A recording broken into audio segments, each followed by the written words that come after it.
You're listening to Outside the Box with Ben Cominos here on WHBY and Political Voices Network. Outside the Box is brought to you by Roush Plumbing and Remodeling, the plumbing and remodeling company the Fox Valley depends on.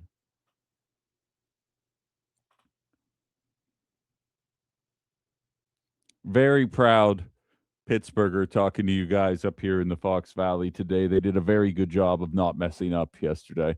I was not holding out hope. You know what's funny is I like obviously my social feeds struggle to figure out if I am a if I live in Pittsburgh or if I live in the Fox Valley, just given that I have kind of a hand in both of those parts of my life. And so it was feeding me a ton of the draft stuff, obviously. It can tell I'm a sports guy. It can tell all that kind of stuff about me. And the Republican Party, and this goes to show you just a microcosm of where politics is today. They took to Twitter. The City of Pittsburgh Republican Committee says, if you've ever wondered what Pittsburgh would look like as a Republican-run city, you are seeing it now. And that's a very important statement. You're seeing it now. Downtown is shining, cleaner streets via public works, strong, visible law enforcement keeping everyone safe, and a highly coordinated event with the NFL and federal partners. This isn't an exception. It's a Republican proof of concept. I believe it's important for me to tell you guys now that Democrats control every facet of that town. So they're saying the way it would look as if Republicans controlled it is the exact way it looks right now as Democrats are controlling it. And that is kind of a microcosm of what politics are today.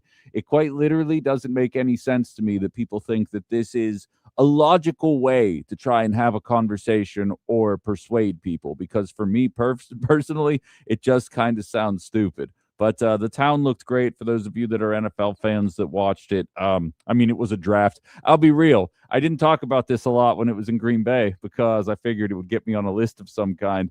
I've never been a big fan of the draft. I've always thought, well, we're really just watching a list get made. Like I could just go on Monday and go online and be like, show me who the Steelers drafted or show me who the Packers drafted, and I can look. It's not like I'm going to know who 95% of the players are anyway, and then I can look them up on my own time. The idea of dedicating an entire weekend to watching a list get made, I don't know. I realize the NFL is in our every aspect of our lives in the year of our Lord 2026, but I've always found the concept of watching the draft to be a bit strange. Going to the draft, awesome. Hosting the draft, totally. Watching the draft from your house for 3 straight days, strange.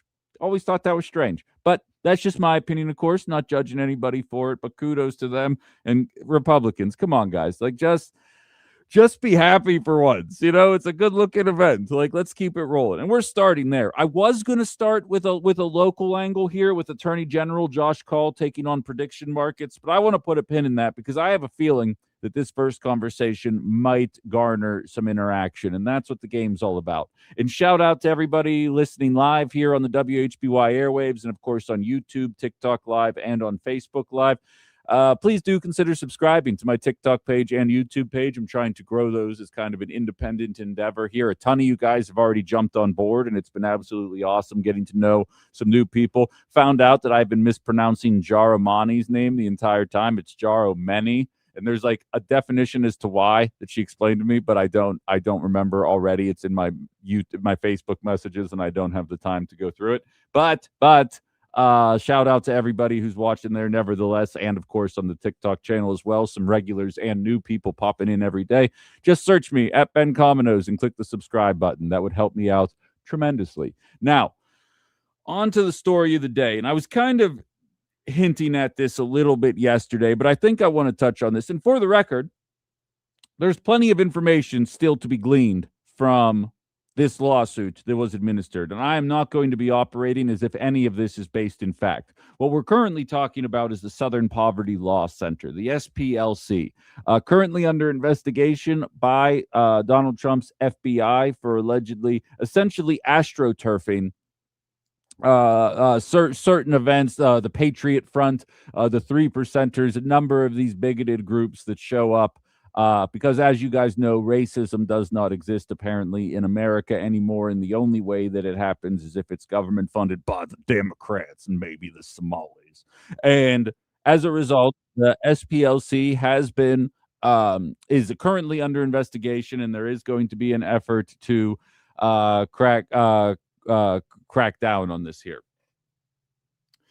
I say all of this to say I want to get my thoughts in it as well. If you weren't listening to yesterday's show, I highlighted and I said, anytime Elon Musk highlights anything, and Elon Musk has been championing this lawsuit, anytime Elon Musk highlights anything, I instinctively take the other side. And 2/3 of the time, I am borne out to be accurate. If Elon Musk says a thing happened, and you position yourself saying that thing definitely didn't happen, more than 66% of the time, that thing didn't happen. So when Elon Musk is championing the investigation of the Southern Poverty Law Center, saying these guys have been spreading racism across America for decades, it's a pretty safe assumption that they have been doing anything other than that.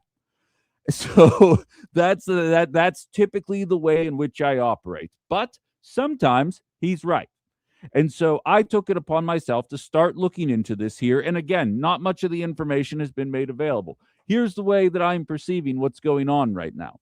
If you're newer to the program, or if you're older to the program, you're going to hear me reiterate this. The two parties oftentimes operate as inflections of one another, not reflections of one another, inflections of one another. They oftentimes engage in the same practices, but from vastly different perspectives on different issues, but the outcome is always the same. Allow me to explain it to you, and to get MAGA on my side, we're going to start by bashing libs on it, all right? When you guys met me in 2022, 2023, and in 2024, what was the one story that I told you guys that I would not cover in any kind of meaningful way? Do you remember? It was the Trump trials. I said, I do not give a crap about the 94 indictments against Donald Trump. Not because I thought he was innocent. I thought he was pretty flagrantly guilty. But if in a system of rules, of law and order, as one party loves to champion all the time, the flagrant nature of the crimes, and we're going to be talking about insider trading later just to back up my point, the flagrant nature of the crimes were so egregious that I was like, if just a guy or a woman did this, they would have been nailed to the wall years ago, let alone how long they've been dragging this out. And what would I tell you guys? I would say the Democrats need to talk to you about January 6th. They need to talk to you about the Trump trials, because they sure as hell cannot talk to you about the economy. They sure as hell cannot talk to you about the cost of living. They sure as hell cannot talk to you about getting into the housing market, because all of those are trending negatively. And in order to address those adequately, it would require tax dollar investment not going to the military industrial complex and cracking down on the people that prop up Democratic campaigns. That was the way we did this show for 2.5 years. And I am here to tell you beyond a shadow of a doubt that this SPLC lawsuit will not garner much attention in liberal circles. I'm going to tell you that right now. Nobody's going to pay attention to it over there, for better or worse. Nobody's going to pay attention. Again, Donald Trump was obviously guilty. I'm going to wait and assess the information as it is made public. And if these guys are made to look guilty, I should say, we'll absolutely talk about them that way. But I will not be dedicating hours and segments of this show to distracting from the fact that Donald Trump's economy, Donald Trump's job market, Donald Trump's housing market are all worse than they were in 2022 through 2024. The reason this is getting brought up is twofold. This is example 576,000 of Epstein list distraction. But more importantly, this is something for Fox News, for the right-wing talk show hosts, for right-wing social media channels to talk about, because they sure as hell cannot talk about the economy. They can't talk about making life better for Americans. They don't have a leg to stand on. Look at a metric. Other than number of Mexicans coming across the border, there really isn't a metric trending in the right direction in the eyes of most Americans, to the point where 70% of Americans in a Fox News poll say that the economy is worse now than it was in April of 2025. And even in 2025, 55% of people said it was trending in the worst direction. The reason this story is coming out now is it's giving Republicans something to talk about that isn't all of the obvious negatives. And they know deep down, because you know me, I'm a political theorist. I do the gamesmanship of politics. I pay attention to this kind of stuff.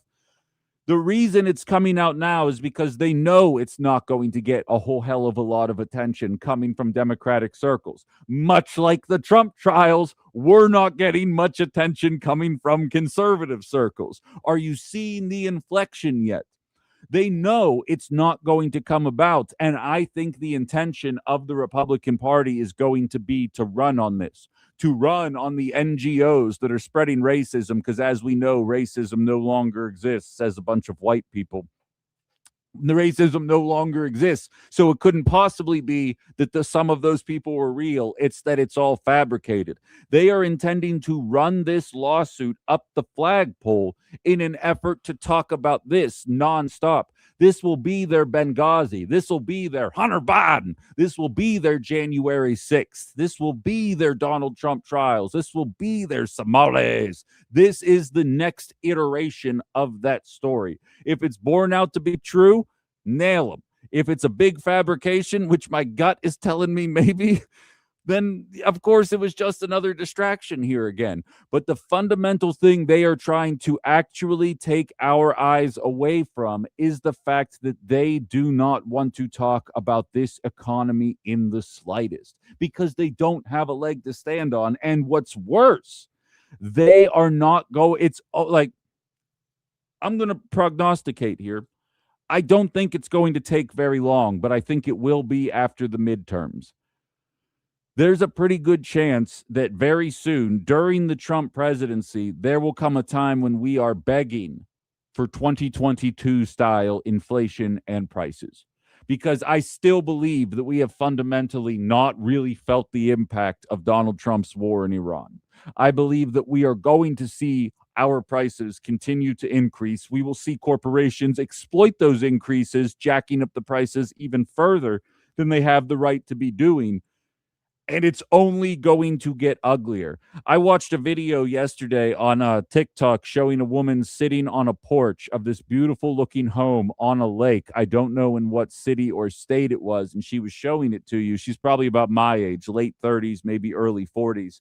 And she says, you know, this is the house that I grew up in. Both of my parents were school teachers. She said 2 people on this lake sold their homes. One went for $580,000, one went for $1.2 million. And I grew up in this home with 2 parents that were school teachers. And it wasn't a tenuous life. They weren't loaded, but they weren't trying to figure out how they were going to pay their mortgage every time. She said the era of being able to afford a home like that with a normal job, being a teacher, being an accountant, working in a construction industry, whatever the situation may be, those days are gone. And it's completely a fabricated market. The Republican Party does not want to talk about this. This Southern Poverty Law Center conversation, and again, could bear out to be true. Do I think Donald Trump was guilty of everything he was accused of? Probably. But if that's the case, then he should have been nailed to the wall. We do not have a justice system that actually addresses wealthy people. And that's a conversation worth having. Look at the Epstein list. But the fact remains, I will not be dedicating a lengthy period of time to actually discussing the lawsuit itself, because the media infrastructure is so fractured at this point that the people who are running this story up the flagpole are people that I do not trust as media sources. And the people that are amplifying this story, like the Nazi saluting jag that runs Twitter, do not have my support and oftentimes make me think that whatever he's saying is the opposite of true. We are headed towards an ugly economic outcome without an abrupt about face that I do not see coming from this administration. They have no intention of improving our economic output because, again, that would require holding the same billionaires that MAGA decided to cut taxes for to account in order to address it. We've been talking surveillance pricing all week. There is a video going viral right now of a woman buying 2 swimsuits on Amazon for $45. She clicks the refresh button, and one of the 2 swimsuits jumps up 50% in price, and her cart goes from $45 and change to $58 and change after clicking refresh because she expressed interest in buying that bathing suit. That is what people care about right now. It's not that racism exists. Waka waka MAGA, a bunch of morons broke into the Capitol and tried to hang the vice president. Like you don't have to get the cork board out and all the yarn to figure out what happened there. And some of you are embarrassed by that. And you want to make this SPLC, this Southern Poverty Law Center story, something bigger than it is right now, because you know you can't talk about anything positive trending out of the Trump presidency right now. He is robbing us blind, and we have more on that later. He's robbing us blind and not improving the economy in any meaningful way. Yeah, he's being a jag to Mexicans and trans people, but I hate to break it to you, most of us are normal and don't care about that kind of stuff. So, like, this ain't it. And if you're expecting me to do wall-to-wall coverage, as so many emails that I received yesterday were coming at me for, I hate to break it to you, that's not going to be how this works. This ain't going to fly that way. Not on Outside the Box at the very least. If information comes out, I'll mention it briefly and then I'll move on, because only one of 2 things is going to happen. Either they're guilty and then you nail them to the wall, or it drags out for 4 years because they want to run on it, or this was all fabricated and there's nothing to talk about of meaning. Those are the only 2 options. I see Luke on the yeah, okay, good. You're being sarcastic. I was nervous that you were actually being serious for a second there. I was about to come down on you. You can't hit me with sarcasm live on the air because I got an itchy trigger finger, metaphorically, of course. And regular listeners know that I pop off here sometimes. Let's see what we got here. Brian says, coming from the Trump administration, I believe you. It's a witch hunt. My take, $3 million, a drip in the... I'm not sure what you're referencing there, Brian. I'm going to need you to relay a little more. Cynthia says the SPLC paid informants just like the FBI does. Remember Whitey Bulger? What's the problem? That seems to be what the story is that they had people undercover in a number of these Ku Klux Klan and white supremacist groups, and that's being conflated with they were entirely comprised of government officials, because, again, people that voted for Trump really don't have an economic or foreign policy leg to stand on. So this is being pumped out, and with all social media being controlled by right-wingers, it's almost exclusively, if you're on political TikTok, if you're on political Twitter, if you're on political Facebook, like obviously my algorithms are, it's the only story that's thrown in front of you right now is this story specifically. I got no less than a half a dozen emails saying, I don't appreciate that you made light of this lawsuit. It's a major story. And I'm starting to think that those people were plants because, again, this is the Trump trials. This is the distraction. This is how Democrats for 4 years were able to get away with saying Bidenomics is working. Inflation is transitory. If you think corporate greed is real, you're a conspiracy theorist. Do you remember January 6th? And that was their political strategy for 4 years, and it did not work. Not only did Fox News polling show that 70% of people now are saying that the economy is worse now than it was at this time last year. For the first time since 2010, Fox News polling has Democrats polling ahead of Republicans. Right-wingers are saying Democrats are better at the economy than Republicans are. And like, we can talk about how basically all job creation for the last 45 years has happened under Democrats and how all massive blowups in the debt and deficit have happened under Republicans. And there's a number of economic factors that probably should have been considered in 16 consecutive years of Republicans being voted as the party that actually control the economy better is a laughable assertion. That could be a segment in and of itself. But the fact is, even if there is a propagandized element to that, even if there is a layer of confusion to all that, that has been broken through. People no longer feel that way, and it's because nothing is being done in the right trajectory. Nothing is trending in the right direction for the average American other than identity politics garbage. And the identity politics, it's not like it's propping some people up. It's not like Donald Trump is creating welfare committees and then like explicitly saying this is for white people and white people only, because then like at least I could be like, all right, I at least see the parallels between what Democrats are doing and what MAGA's doing here. But no, there's none of that. It's just being meaner to other populations of people. That's the whole thing. That's the only thing that it is. And I don't understand why. And then the SPLC ends up rising to the top. There's going to be a huge theme during this show today of hypocrisy, because much like how Hunter Biden was a story for 2.5 years, there's a new story coming out every day. Donald Trump got paid 2.5% of the $400 million that are being allocated towards the ballroom construction. It's $9.5 million ish. It's not exactly 2.5%. That'd be 10 million. But he's getting a little over $9 million in funds through one of his own companies. Not a blip on the freaking radar. And we had to hear Hunter Biden for 2.5 years. Eric Jr. and Eric Trump and his company benefiting from defense contracts. Like the list goes on and on here. Not a peep. Did you hear about the transes? Kathleen says, hold on here. But you do not earn $1 billion, you steal it. It's a meme. Yeah, nobody works 1 billion times harder than a nurse, a teacher, or a farmer. That money comes from underpaying the people who actually did the work. Exactly. All this is going to get me on the negative list on some capitalist people here, but like all profit is labor generated by somebody else that wasn't paid to the people that did the labor. Like that's fundamentally what it is. Your work generated profit, and then some man or woman, probably man, told you actually that work was only worth 40% of that and I'm getting the rest. And that's what we champion in this nation, for better or for worse.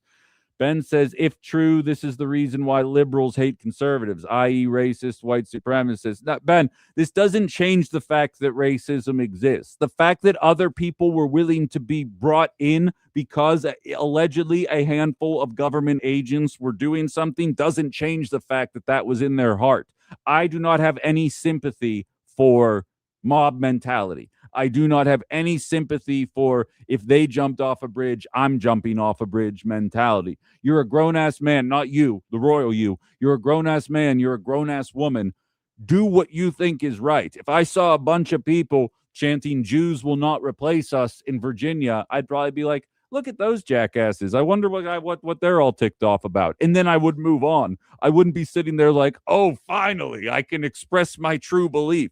That means that was in me the whole time. So even if this were borne out to be true, it doesn't mean that racism doesn't exist. It means that a bunch of people are looking for a permission structure for them to be able to do awful things. And that's not the dunk that you think it is.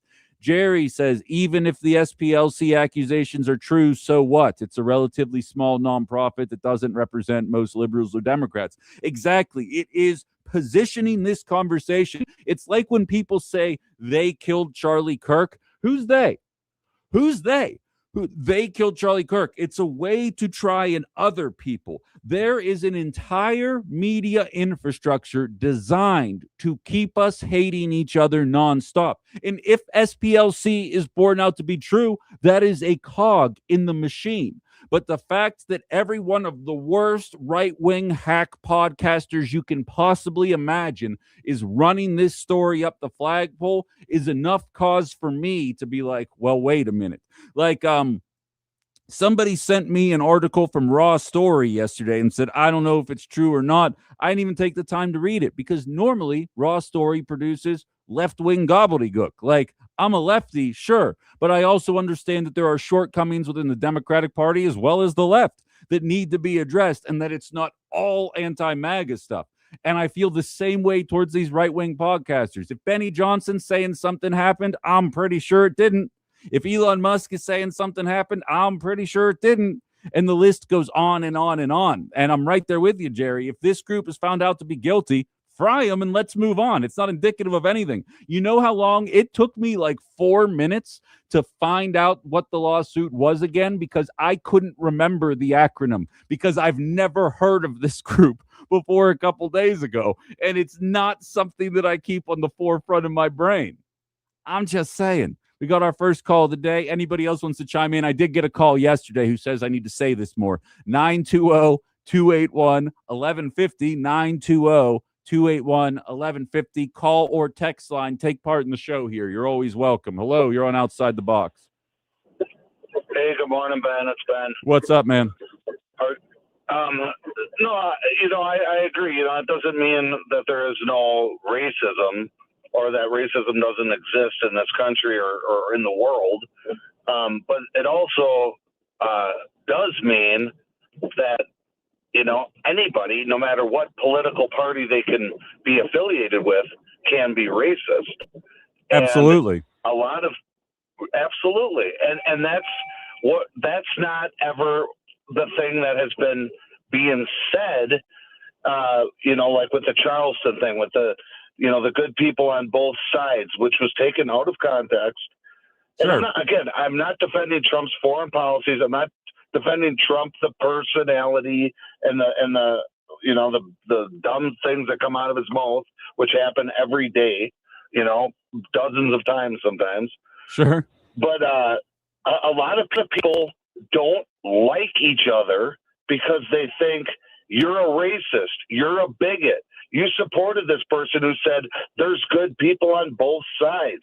Those things matter. Our country being divided the way it does, or the way it is, matters. Like, we need to come together, and stuff like that drives a wedge. Just like when there was that massive flooding under Joe Biden, and there was one person who was running a crew for that foundation or whatever, and they said, FEMA, if they had Trump flags or MAGA flags, skip their house. Right. Stuff like that, because they think that we're Nazis or they're Nazis or they're racist bigots. They hate everybody. They white supremacy, this and that. So it does matter. Right, but Ben, if they're guilty. I think you sometimes get skewed, and everyone else is going to roll their eyes when I say this, but if every person who identified as right-wing thought and talked like you, and left-wings held liberals to account the way that I did, the system would work a whole hell of a lot better. Like, you have to acknowledge, I agree. I called out a guy, I did like the Trump's a socialist thing yesterday because he took a 90% share in Spirit Airlines, and some jag on my Facebook page says, get your communist propaganda out of here. I'm like, it's not my communist propaganda. It's literally what he did. He's doing the communist thing. And like that's what it is. And so like, that's kind of, you're exactly right in the way you lay it out there. It's just that I think a lot of people kind of take that attitude and run with it in a direction that's not as acceptable. But there's nothing wrong with the way you're framing it there. And if that were the right-wing talking point, I think there would be a lot more people on board with it. It's just that that's not the case. Yeah. I agree. Yeah, right on, man. Thanks, all right. man. Yeah, take it easy. And that's kind of the frustrating reality that we have to deal with here. We've got a TikToker saying you're pointing out really bad things some are holding a mirror to. Yeah, I mean, I'd argue both of these parties, I mean, if I'm interpreting what you're saying right there the right way, a lot of what we see take place in politics is holding up a mirror to what the other party does. Because if one party truly were actually doing things the right way, they wouldn't be losing elections. Because to Ben's point, we all are very mad right now. We're very frustrated. We're struggling to get by. And that's when racism and hatred is easy to percolate. There wouldn't have been a Holocaust if Germany had a strong economy in the 1930s. But between World War I and not rebuilding Germany after the fact, mixed with the policies Germany enacting, reflecting that of America today, essentially, with strengthening the border, strengthening the armed forces, and cutting taxes for billionaires. That's how you foment that kind of anger. You say, you know why your life's bad? The Mexicans. You know why your life's bad? The Jews. You know why your life's bad? Liberals. You know why your life's bad? MAGA. And it's actually always the same answer, that we're watching things consolidate in front of us right now with no real interest in trying to address it. I have plenty more text. The YouTube chat's popping, and I see it happening more on TikTok as well. I'm going to try and get all you guys in. We'll keep this conversation rolling. And, of course, new people. Let's get in on this. 920-281-1150. We'll do this on the other side of the break. You're listening to Outside the Box with Ben Cominos right here on WHBY.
All right, we're back outside the box. Ben Cominos, WHBY, Political Voices Network. It's funny, there's people that have never heard the show before that jump on the TikTok live. And anytime anybody hears this specific song, like if you're listening and you don't know what song this is, that's hilarious. But like the people that recognize this one always like, I can't believe that's one of your bumpers. I've never seen Lost in Translation, though. It makes me think of the Jackass movie, the original one. I don't even remember what year that came out, probably the mid 2000s, but this was one of the songs that plays in that. It's the only one of my bumpers that doesn't have to do with video games, but I've always just liked that song. I'm not going to tell you guys the name. You got to figure it out on your own. Okay, so Jim says another exponential level of corruption is Trump using both pardons and our tax dollars through lawsuits against the DOJ. Oh, absolutely. And I mean, we'll get into that later. But yeah, I mean, this is covered pretty regularly through most days here. KG saying the FEMA employees who discredited against Trump got fired. Well, yeah, so that's kind of how I ended the show yesterday, but I'm happy to say it again because I know a lot of people end up bailing in the last 5 minutes of the program. But Ben's exactly right. I remember where I was. I was at EAA Air Venture in Oshkosh doing a live show, and he actually sent me the story about the woman who was skipping aid in North Carolina after a flood for anybody that had a MAGA flag in front of it. And I was unfamiliar with the story, and I actually ended up turning it into a segment about echo chambers about politics. And then eventually it turns out that it was just this one woman who ended up getting fired immediately after it was found out to be happening. If you didn't hear the show yesterday, from 1980 until today, Ronald Reagan had rejected the most federal aid to blue states after a disaster. And when I say the most, I mean he was still fulfilling 67% of all requests from blue states after a disaster happened. The only obviously, there was a little bit of things going on behind the scenes. I do not know the specifics about the third of states that did not get the aid, whether or not it was merited. Was it political? I have no idea. Here's the thing, though. 67% was the record low up until now, because the second term of Donald Trump, he has only fulfilled 20% of all federal aid requests coming from blue states, while fulfilling 90% of federal aid requests coming from red states. And this isn't one random woman who hated MAGA and decided that she was going to be a jerk about it, who ultimately got fired. This is a systemic, from the top down move of this presidency to essentially harbor ill will for the states that decided not to vote for him. And if you're willing to bring up what took place in 2024, then this should absolutely be disgusting to everybody. As a resident of Wisconsin, I'll be real with you. For all the wrong reasons, I am not nervous about receiving federal aid because, as I often joke, we're the prettiest girl at the ball come election year. People always want to make sure that Wisconsin's willing to show up and vote for whichever party it is. So whether it's a Democrat or a Republican in office, it's a pretty safe bet that ultimately we will end up with that federal aid, because the last thing Republicans are going to want to have to do after we got these huge floods from last week is have to show up and say, yeah, we decided not to bring any cash here to facilitate any type of rebuilding for the people impacted by once-in-a-generation flooding, because we had to make sure that Jeffy B and Elon Musk and the rest of the funky bunch got the entirety of their multi-trillion-dollar tax cut. That's not necessarily going to be the best situation come election day, whether it be for Tom Tiffany in November or J.D. Vance in 2028. Real blue states, though, your Californias, your New Yorks, your Illinois, they have to question every single time there's a massive catastrophe whether or not they're going to ultimately end up getting the funds that they need. And like I said this when you guys first met me, I'm going to compare this to the immigration situation. Not 2 months into my tenure here in Wisconsin, Florida and Texas started shipping immigrants up to Martha's Vineyard and New York. And they'd say, "Oh, if you expect us to deal with these people on a regular basis, maybe you guys could put your money where your mouth is." And I turned on my mic and I said, I actually love this idea. It should not just be on Texas and Florida to figure out how to deal with an influx of immigrants every single time it happens. But the fact that what bothered me about it was that they were using it for political points, that instead of telling Martha's Vineyard or telling New York City that this was happening, they just did it and dropped a bunch of people off who were dressed for warm weather in the middle of freaking Massachusetts in October and November and said, you guys figure it out. And I did an entire segment saying we are still the United States, damn it. And like, we're technically supposed to be a team here, even though we don't necessarily agree on what's going on politically. And I feel the same way about disaster aid. I don't give a crap if it's the deepest red MAGA states or just a liberal bastion of identity politics. When crap hits the fan, you go and help them. As Joe, who served back in the day, says in my email line, America First is addressing tornadoes. We've got tornadoes touching down in Oklahoma right now. We had 23 tornadoes in Wisconsin last week. It's a record. Do the right things here and see the right things happen. That is what people are looking for. You might not convince anybody to vote for you, but if you expect people to believe in the idea of America, you can't be ignoring 80% of requests for federal aid anytime a disaster happens because you voted for the other guy. And to bring the conversation full circle again, the entire point of this talk is it is a distraction from failed economic policies that we are dealing with.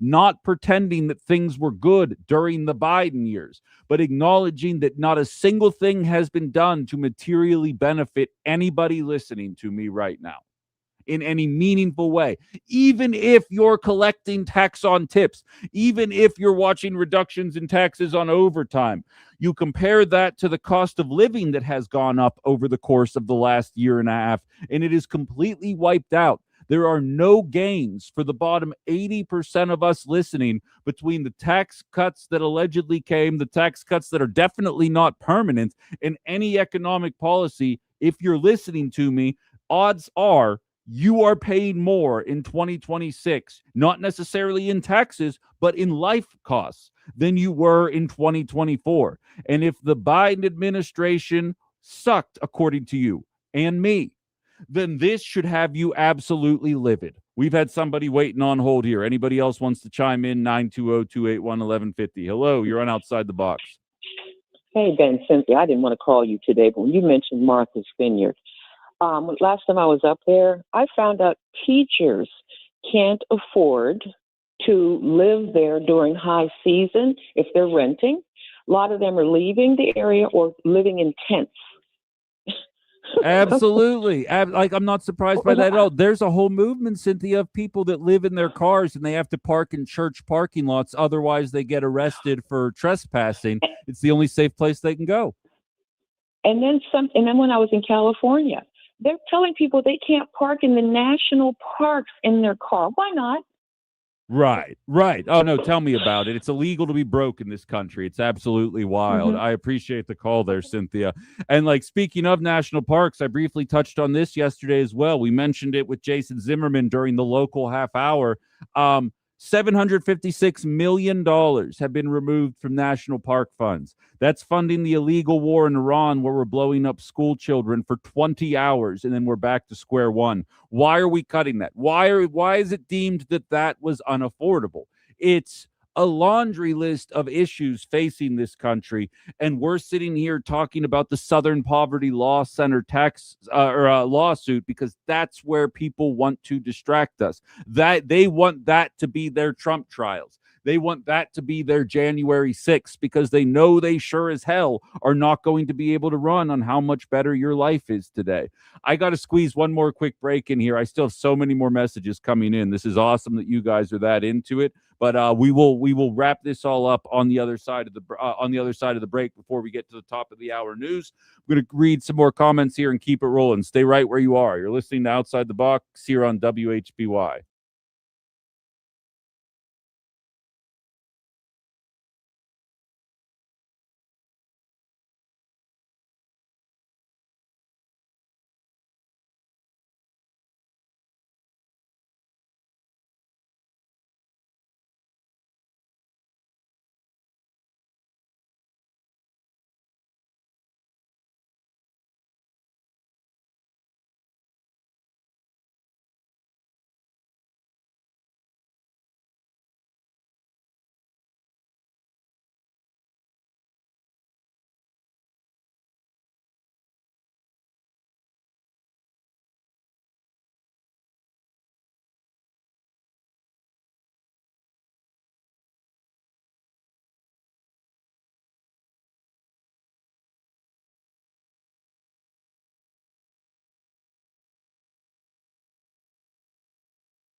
All right, we're back. Ben Cominos, WHBY, just about to get to the top of the hour news here before we have one more hour left.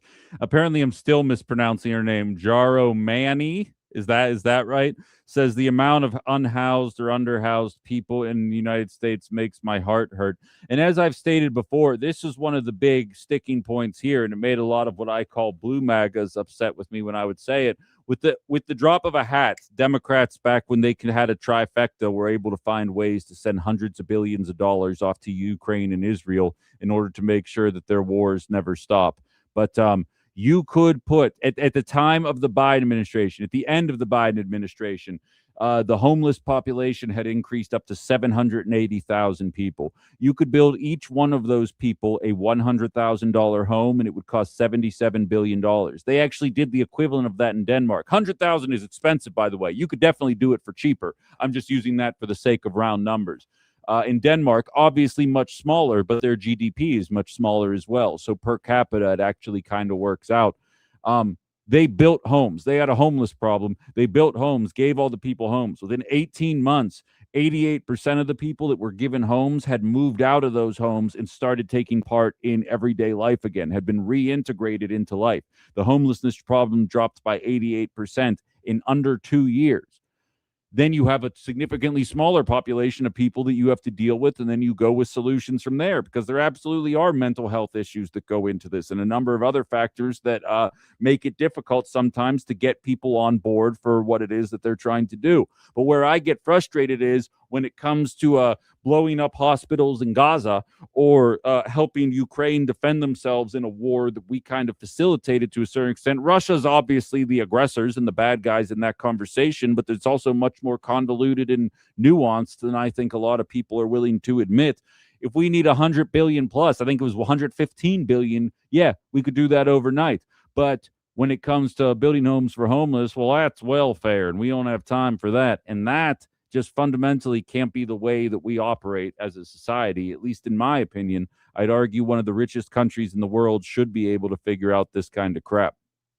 I see, Phil, you're messaging me, Cynthia as well. I promise we'll start the 10 o'clock hour with you guys. We have to squeeze the top of the hour news in here. We're going to get rolling in just a second. We've got one more hour of the program. If you can't stick around, consider downloading the WHBY app. All you have to do is search WHBY on Google Play or the App Store. And of course, I have the Ben Cominos YouTube page. We have the Ben Cominos TikTok and Facebook Live all happening as well. If you could subscribe to those, you'd sure be helping me out a whole bunch. And you can take part in some new communities that are developing there as well that I absolutely love interacting with. So stick around and we'll be back. You're listening to Outside the Box, WHBY.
So you've become a bit of an icon here on my TikTok live with those velvety pipes that you have going on.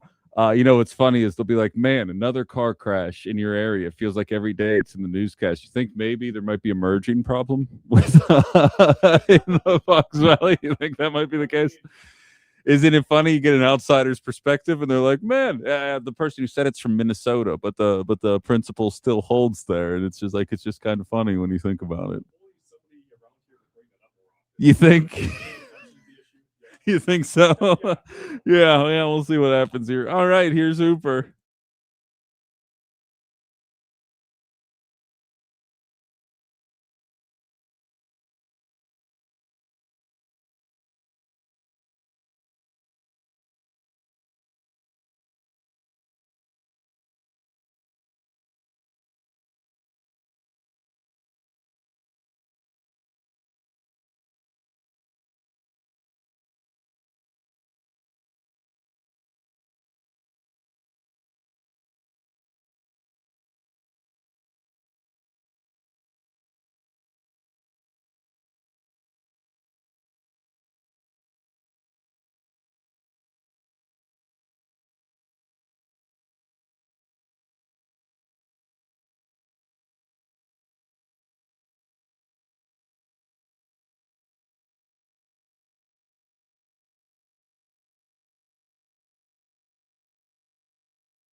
All right, we're back. Ben Comino's Outside the Box, WHBY, Political Voices Network. Outside the Box to you is brought to you by Roush Plumbing, the plumbing and remodeling company the Fox Valley depends on.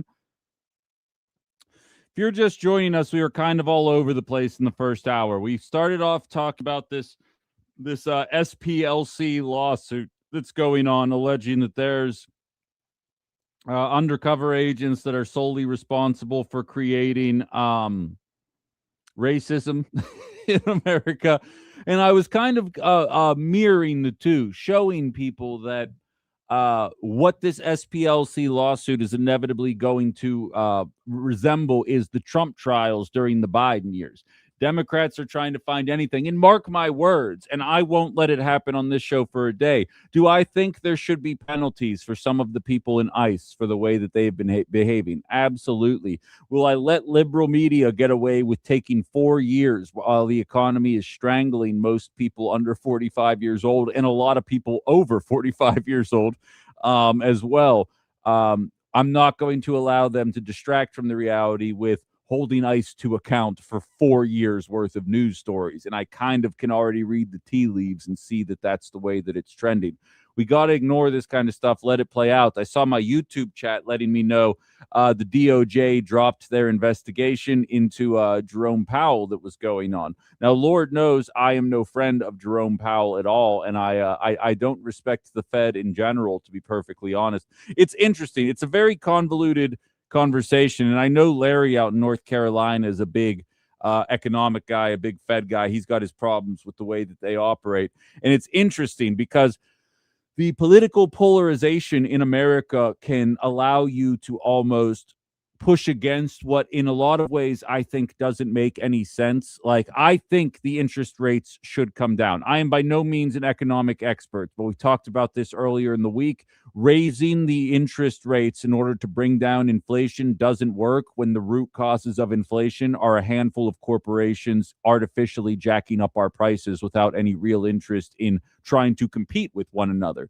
And we highlighted a case from the Attorney General in California earlier in this week, available on the WHBY app, of course, showing you a number of these major companies colluding with their prices in all but plain English and emails back and forth. We're talking Amazon, Target, Home Depot, Levi's, PetSmart, a handful of other ones that were out there. So it's not even like it's a conspiracy theory or a theory in general at this point. It's just what's happening. But MAGA, in all of their infinite wisdom, would rather talk about how the FBI is spreading racism because racism doesn't actually exist anymore. And I'm just, I'll never understand how the thread gets lost there. But so I say all of that to say, when Jerome Powell shows up and increases the interest rate, well, Levi's aren't charging $29.99 for a new pair of pressed khakis. They're charging $29.99 because anytime they go lower than that, Amazon reaches out and says, hey, why are you charging less than what we're charging on our website? Make sure that you correct that. And then Levi sends a text back that says, yeah, absolutely, we got you guys covered. And then that's immediately put into and then that's immediately admitted to the record. Like, I think technically I still have to say allegedly at this point because there's been no ruling yet, but this is all available in the email. The information is all public record. I did a huge story about it for an hour on Monday, and you would think in a world where the cost of living is such a major crisis for so many people that either a Republican Party that is fledgling right now, or flailing, I should say, to try and keep as many people as they can, might be highlighting that something good is happening in California, and a Democratic Party that is somehow even further in the negatives in terms of what people think about them might be highlighting that a Democratic AG is trying to crack down on that, and yet it somehow can't seem to find its way into the mainstream. Do you guys ever wonder how it is that a local talk show host in Wisconsin is able to bring you that information, but a multi-million-dollar, if not billion-dollar media enterprise can't seem to find the time in their 24-hour news cycle to talk about this for a little bit in a meaningful way? It sure is strange how that ultimately happens. By the way, really quick aside, and then I'm going to get into what our own Attorney General is doing. I was watching because, CNN it has been bought by a Trump ally now, and there's people wondering whether or not they're going to be capable of reporting in an unbiased way. Obviously, Fox News is what it is. And then it opens the door for MSNBC to say, we'll give you the real news and we won't be intimidated by this administration. And it just cracks me up because it's like, we watched you guys tell us Joe Biden was sharper than ever 2 weeks before he announced that we beat Medicare. So, like, excuse me if anybody looking with an impartial eye doesn't believe that you guys are doing the best job either. But it's so funny because, again, it's the Republican Party dragging us further and further away from an already unacceptable status quo. Media in this country sucks, and it's basically the same thing as state media in North Korea, but just presented in a different way. But when Fox News acts the way it does, when right-wing media acts the way it does, it opens the door for MSNBC to say, see how we don't pretend that that Donald Trump putted or hit 18 holes in ones yesterday. That's why we're better than everybody else. And a lot of people are like, well, it's hard to fight with that logic. But nevertheless, and shout out to the people in the chat here. I'm going to look, Blue Canary is a local Wisconsin person. I appreciate you very much for what you're doing there. But so what is our Attorney General doing? Because I have some good news on that front. Wisconsin, and this is according to the Wisconsin Examiner here, they're filing 3 lawsuits on Thursday against online prediction markets that the State Department of Justice accused of working together to facilitate illegal sports betting through the states. The legislation legalized, this is obviously with us in Wisconsin kind of working through some legalized betting situations here, as long as the servers are on Native American reservations, of course, one of the most liberal sentences to ever come out of my mouth. But nevertheless, looks like we are kind of trending in that direction here. And this to me, and I've had Attorney General call on this show before, and he does a decent job with antitrust. I'll give credit where credit's due. He's not awful at what he does here. But I will say this piece of legislation is good, but in true liberal fashion, it's the munching around the edges conversation that we have all the time. Kalshi and Polymarket and the rest of of these types of websites are bad for society. They are bad for this nation. The sports betting isn't why. And as I've stated before, sports betting is what I have changed my mind on the most as a talk show host. I used to be very in favor of it. I now don't necessarily trust that everybody has the capacity to handle this the appropriate way, especially if it's just kind of plopped in your lap and you don't really don't know how to handle it. If you're older, if you're like, my age and older, you probably should have the mental fortitude to handle it. A 21-year-old Ben who all of a sudden found out that he could place bets on Steeler games, I don't want to know what that world looks like, because I have a feeling I probably don't own my duplex right now if that's the case. I'm just going to be real with you. So I think there's probably some drawbacks to it. But that's not the problem with Kalshi. The problem with Kalshi, as one person on my TikTok chat can kind of see where I'm going with this, the problem with Kalshi is not that. It is the insider trading on real-life events that make people nervous. And this is reminiscent to me of during the Biden years when Donald Trump got caught with documents in his house and nothing ever came of it. And then Joe Biden and Mike Pence got caught with documents in their house and nothing ever came of it. And then one person in the armed forces shared something about classified information on a Discord chat, and they threw the book at him. He basically just disappeared. I have no idea what's happening in his life at this point because you don't see any coverage of it. And you're kind of seeing the same thing play out right now. We have covered no less than a half a dozen times different moments after Trump announces a new tariff and then backs off, or announces a ceasefire and then backs off, or announces a massive bombing campaign and then backs off. And there's a 1,000-point change in the Dow. Or you see somebody place a major bet in Polymarket right before something like that happens. It happens so often that you almost can't even ignore it anymore. It's very flagrant what ends up happening, with the most recent one being somebody placing a short on oil last week, only for it to turn out that the ceasefire was extended, and that person ends up making $700-something million, probably is going to end up being related to one of the Trumps, right? That's just the way this keeps playing out. One guy, and I'm not justifying what he did, by the way, but just to show you why I don't take our legal system seriously, one guy in the armed forces placed a $32,000 bet on the day that Maduro would be captured, or saying that Maduro, the president of Venezuela, would be captured before January 31st, 2026. That ends up bearing out to be true. His $32,000 turns into $400,000. And that's the guy that's getting the book thrown at him. Not the people in Trump's orbit, not the people in Trump's family, not the fact that Eric Trump's random startup that he just created with another friend of his all of a sudden picked up a defense contract, not Donald Trump Jr. taking part in different drone companies, not all of these different random shorts and bets and stock purchases that are all taking place moments before massive announcements happen with some of the most Epstein elite people that we can imagine. None of that gets prosecuted.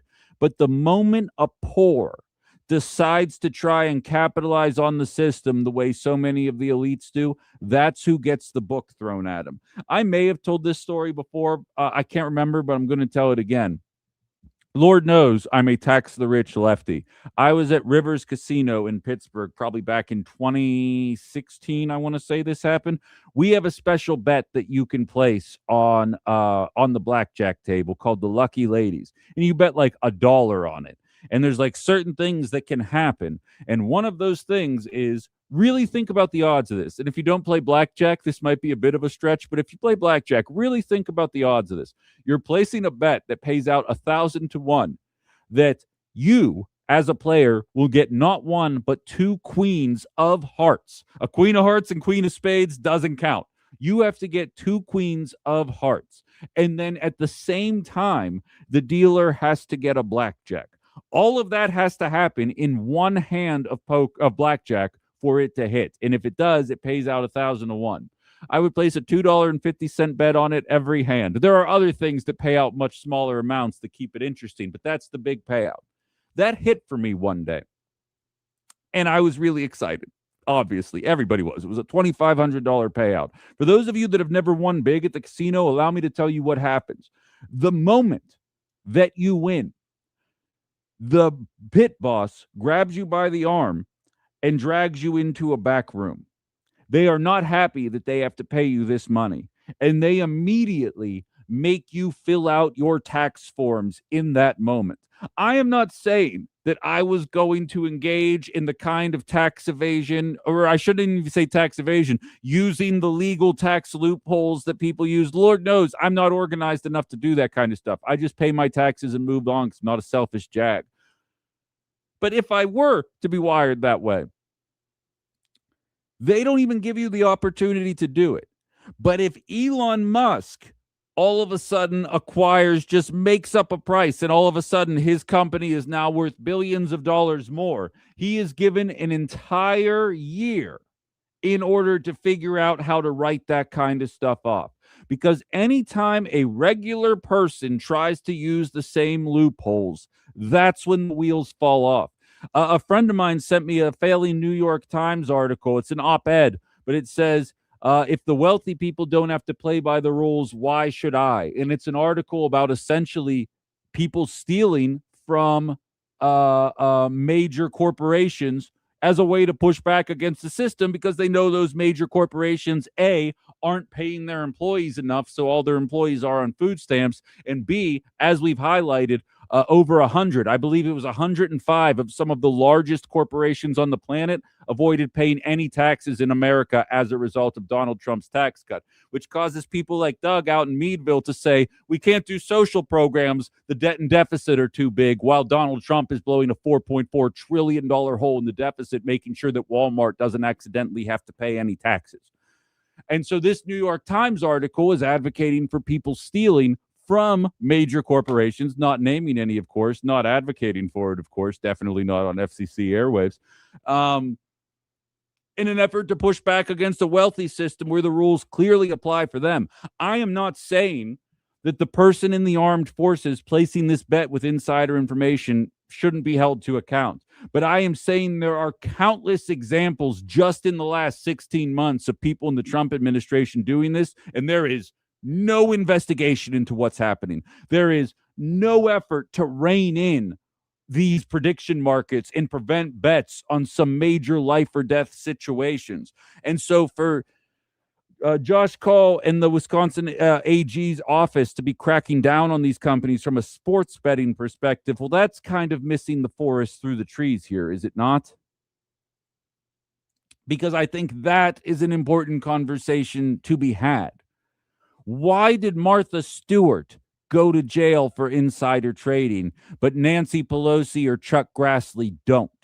You know what I mean? And Martha Stewart, I'm not crying a river for her. Again, she did the things. She's a very wealthy woman. Illegal actions took place. I am not saying, but I'm saying we very clearly pick and choose when we're applying this. Why is Bob Menendez in jail for taking bribes right now, but Kyrsten Sinema receives a $750,000 donation from pharmaceutical lobbying groups, then kills all legislation that might accidentally reduce the cost of pharma drugs? Why is one of those arrestable and one of them isn't? Why is this guy sitting in jail right now for placing a bet on when Maduro would get captured, but the people placing shorts on oil bets moment before announcements of ceasefires are just going completely unscathed? Forget about being held to account. There's not even an effort to try and crack down on them. How is it possible that we are okay with this sometimes and not okay with others? Like, from a certain perspective, as I've stated before, we are living in a post-corruption America, and it kind of makes me thrilled because inevitably Democrats will be in office again, and like Republicans will start to interact with this show again because they're a little embarrassed right now, outside of a handful of them, of course. They're going to be like, but Ben, what about Hunter Biden? And then I'm just going to hang up on them and move on because we now know that corruption is partisan, and we're dealing with it quite literally every single day in the Trump administration. And it's really hard to stomach at times. But, what are we going to do? We got a call here. Anybody else wants to chime in? 920-281-1150, 920-281-1150. Hello, you're on Outside the Box. Morning, Ben. Have a good Friday. I'm glad our Attorney General's doing something about this poly market thing on the our state law at least covers it. An interesting thing they had on MSNBC last night on the 11th hour. She was implying that Stephanie Rule, the host, was implying that there's a story that the Trump sons are associated with a scheme with offering 20 cents on the dollar for buying out the tariff refunds from people. So instead of applying, if you were entitled to a refund, instead of having you apply for it, we'll offer you 20 cents on the dollar to do all that and make a profit off of you're not willing to go through the task of collecting your refund. Wow. Does that make any sense? Yeah, no, I hear what you're saying there. That's remarkable. I'm not surprised, I got to say. She's implying it's with the Donald Jr. and whatnot. Oh, wow. Just no. so I get that out there in the air. Yeah, I appreciate it. I'm going to have to look into that. This is the first I'm hearing about it. I really don't have much to say because I'm kind of firing from the hip, but that's definitely fascinating, and I appreciate the insight there. You have a good weekend. But yeah, I'm not surprised by that at all. It's just the flagrant nature of it, and I think people are getting fed up with it. I know people are getting fed up with it. But that being said, I at least wanted to highlight it there. What Josh Call is doing, what AG Call is doing, is absolutely worthwhile, but it is not nearly addressing the problem at the root. But at least that's my interpretation of it at the very least. All right, I got a lot of messaging coming through here. By the way, just to show you how quickly a year goes by or a year and a half goes by, I was not placing bets on any of these ever. I don't. I mean, I've sports bet in my life, don't get me wrong, but I've never used a prediction market. Realistically, I've never even been on their websites. But I would get fed some of their predictions back before they became as ubiquitous and, in my opinion, a bit rigged. And I would sometimes use them to make election predictions. I'd be like, well, Kaushi says this, and I really haven't seen them be wrong too often. And like at that point, I was actually championing what was going on in that regard. And now it's evolved into something entirely different. And it's just kind of wild to see how quickly that kind of stuff can happen, which just blows my mind. But I digress. Just at least wanted to get that in front of you guys here. We'll continue the fraud conversation on the other side of the break. A little bit of foreign policy to lead us into the weekend as well. Got to squeeze a break in here, of course, and we'll be back on the other side. You're listening to Outside the Box with Ben Cominos here on WHBY.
You know what's better than Googling a plumber and hoping for the best? Checking the reviews and seeing your neighbors already trust and love them. That's Roush Plumbing and Remodeling has the Google reviews to back it up, and Fox Valley homeowners are raving about the fast, friendly, reliable service. And here's something that you don't see every day: a free text line to a real plumber. Got a question before you schedule? Text it. Sometimes that's all you need.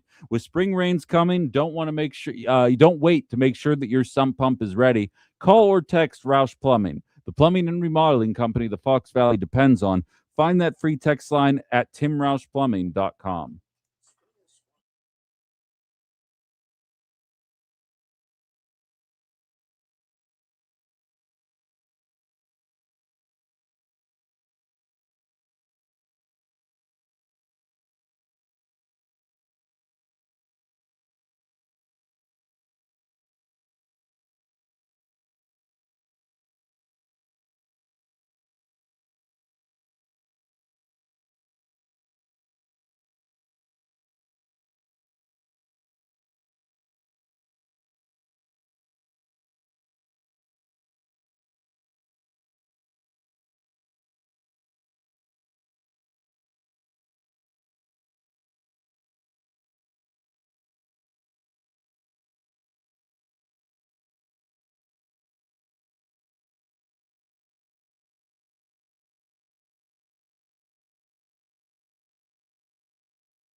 Did Martha Stewart really go to jail in the 90s? It doesn't feel that long ago.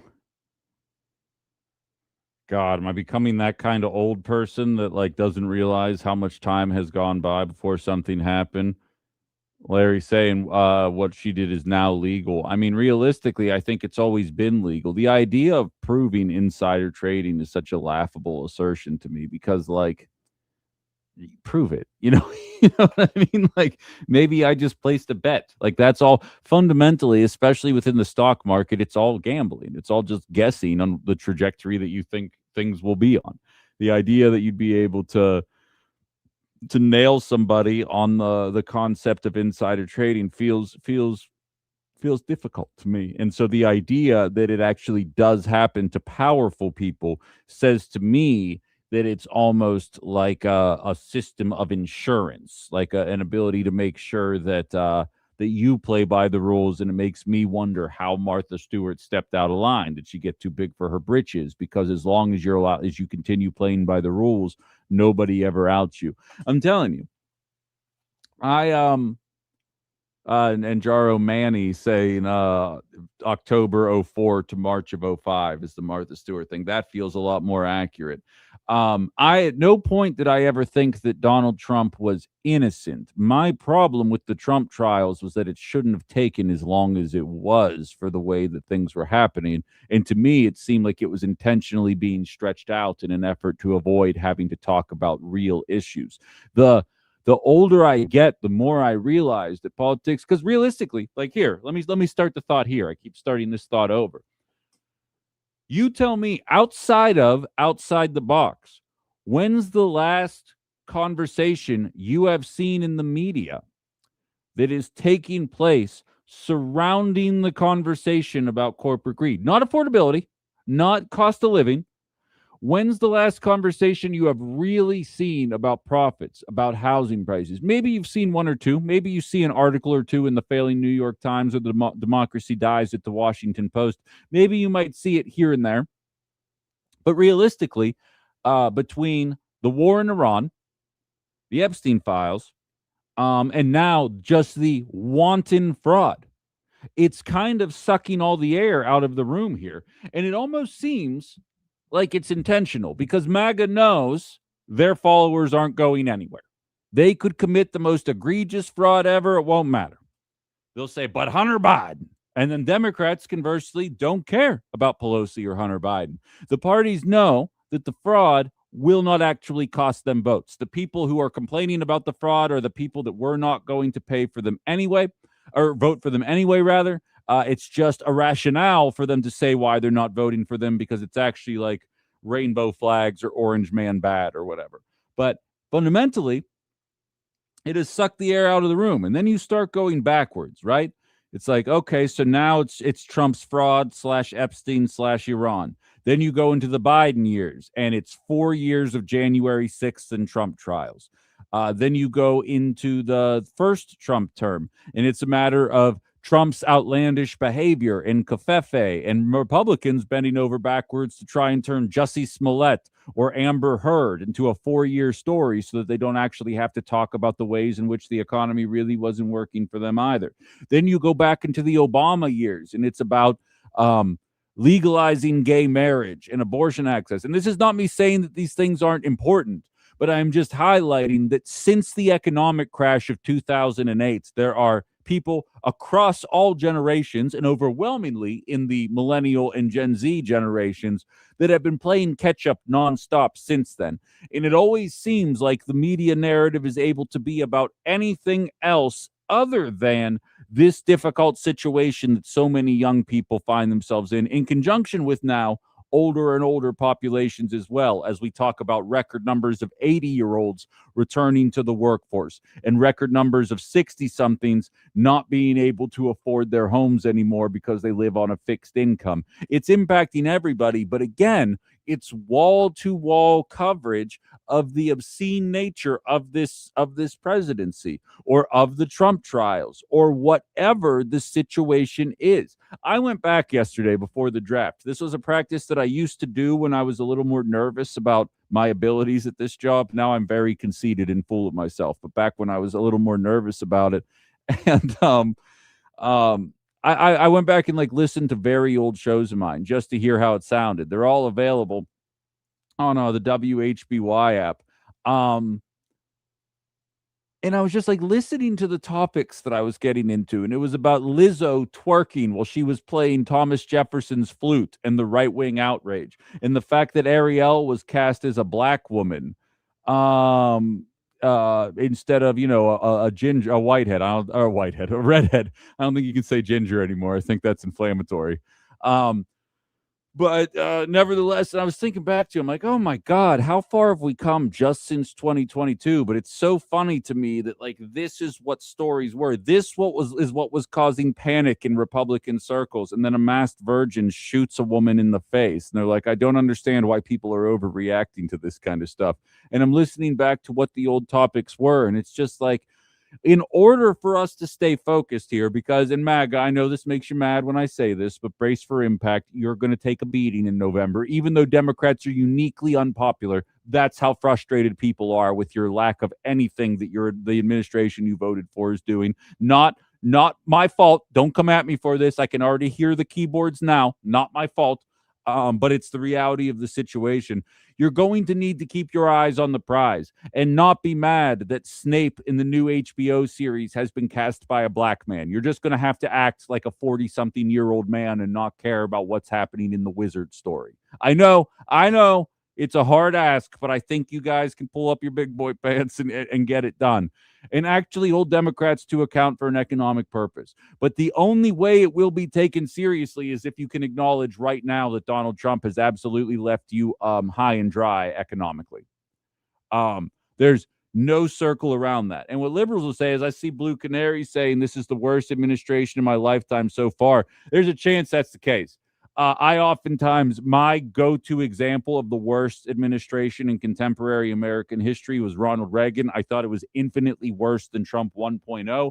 I thought liberals blew it out of proportion. I didn't think it was good. I didn't think it was by any means good. The economy still sucked. There were a lot of issues, even outside of COVID. A lot of people were being left behind. It wasn't as obvious as it is today, but it was absolutely still happening.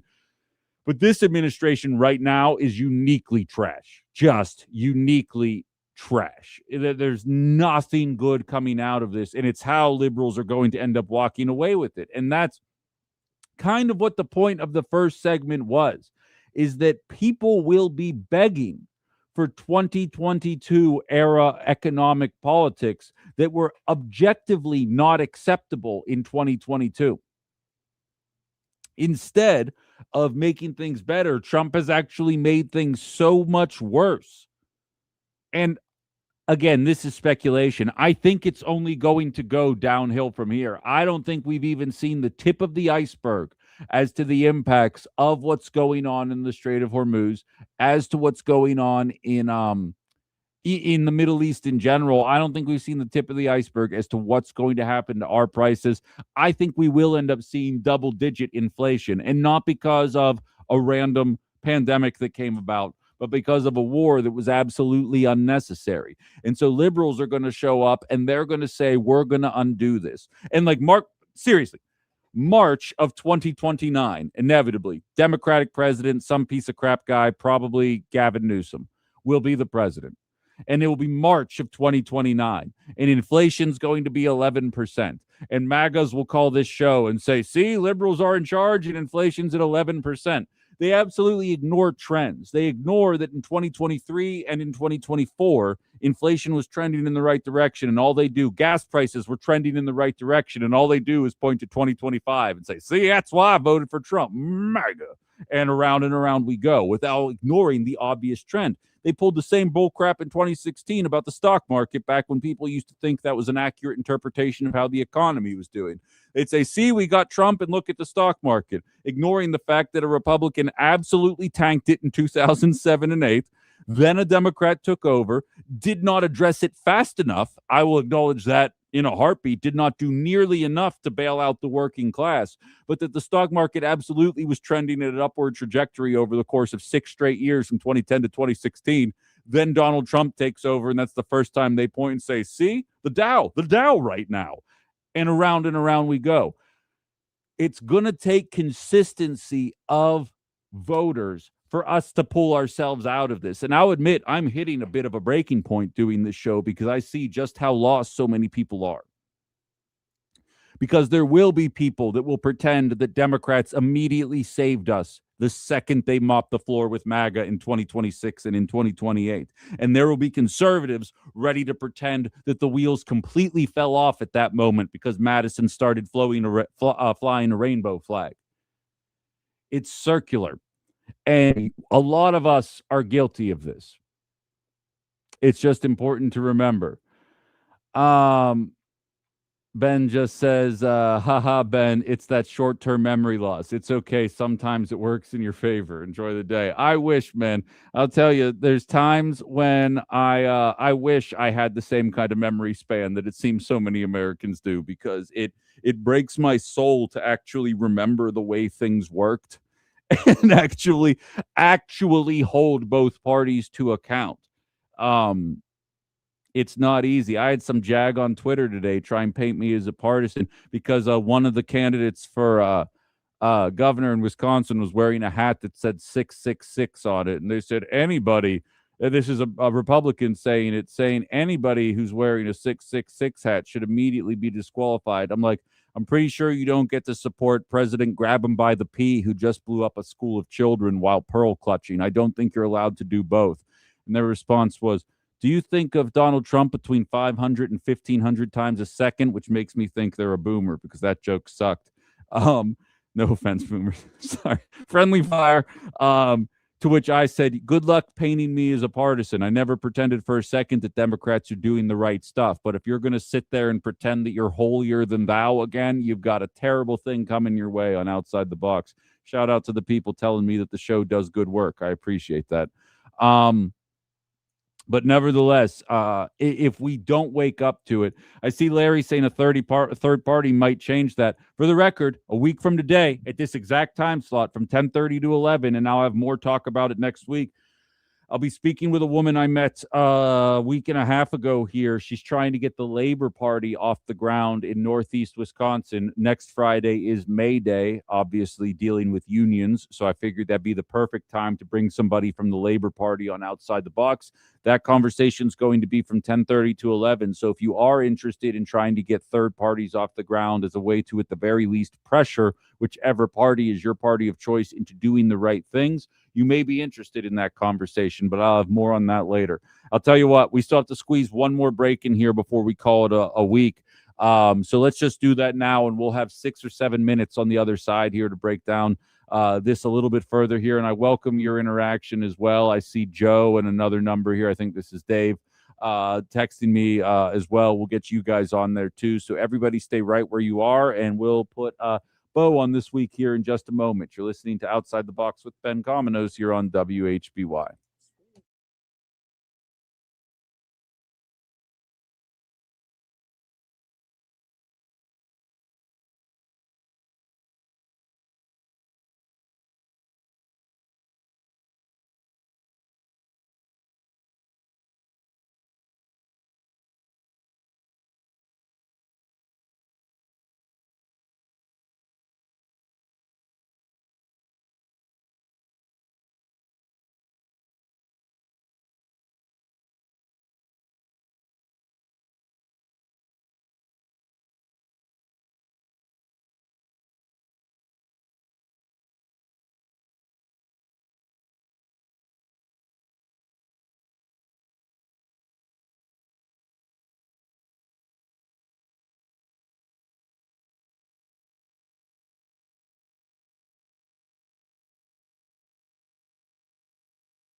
All right, we're back. One final segment of Outside the Box. And to be perfectly frank, if the Penguins get swept by the Flyers tomorrow, this might be the last episode of Outside the Box ever. I'm just going to move to Bangladesh and become a potato farmer because I just don't know anymore. It's fun. I say this to you guys all the time. I have these random human moments. It comes when I see shades of my previous life kind of percolate through the life that I've created for myself now. And I'm sitting there watching the draft in my hometown, which is such an exciting moment, while also obviously prepping this show today.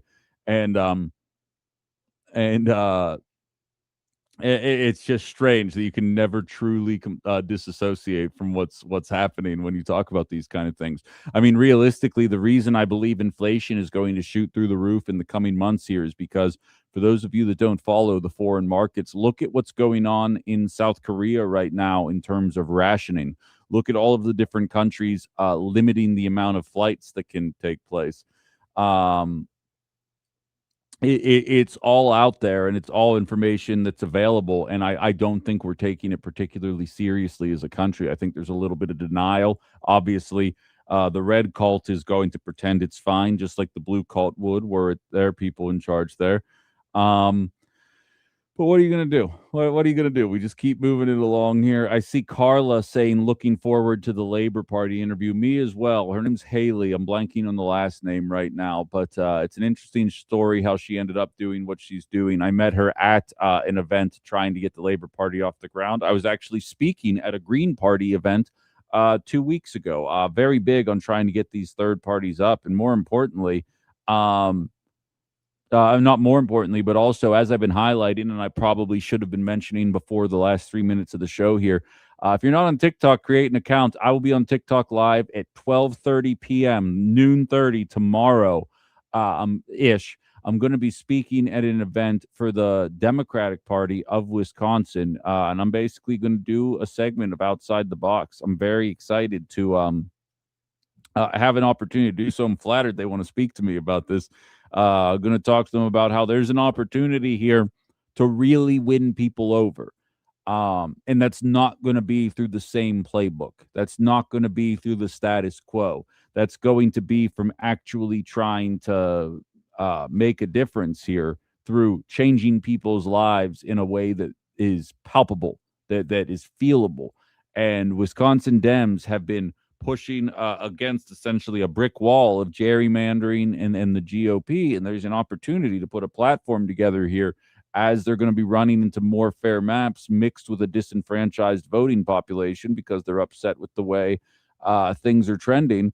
There's going to be an opportunity to take advantage of a lot of voters that identify as independents, and I mark myself amongst those. But you got to come through. There's a lot of issues out there that are poison pills that need to be acknowledged. And if you put together an economic agenda that's going to hit kitchen table ideas, people will be listening. I'm going to throw the replay of the speech up, as Jaro Manny is asking me on YouTube. It will be up on the Ben Comino's YouTube page as well. I do not know if I will be doing that over the weekend or if it will be made available on Monday. So I guess you're just going to have to subscribe and find out. You can search me at Ben Cominos and that channel pops up. But absolutely flattered that I'm going to be there. Old Lib saying both major parties have made it very difficult for a third party to get a foothold. Absolutely. But as I often say, there's a reason why we're called the 99% and they're called the 1%. It's because there's a whole hell of a lot more of us than there are of them. And it's about time we start acting like it. So if they can't deliver for us in the ways that we expect them to deliver for us, well, then we're just going to have to find people that mean business and intend to do it. It's as simple as that. The Green Party has some really good ideas. Got to organize a little bit, but they definitely have some good ideas. And very excited to bring you guys a Labor Party conversation that I think will be enlightening. That's not for another week, of course, but the speech will be going up there. The speech that I do tomorrow will be up on my YouTube page at the latest on Monday before the show. So looking forward to that as well. But unfortunately, guys, I think that's where we're going to have to call it today. If you haven't already, download the WHBY app, search WHBY in Google Play or in the App Store. It's free and easy to use. Definitely an opportunity for you to catch up on any programming you may have missed. You too can go back to old episodes and see how much I used to suck at the show. It's a great It's a great practice for all parties involved. Of course, you can download, also subscribe to my Ben Comino's YouTube, TikTok, and Facebook page and take part there. Facebook page isn't private, Deborah. At least I don't believe so. Please consider jumping on board there. As well, we stream live every single show, so please follow along for the content. It's a pretty consistent thing there. I have to call it a show, though, guys. Haley's up next with Rob Zimmer, and we'll be back on Monday. This is Outside the Box, WHBY.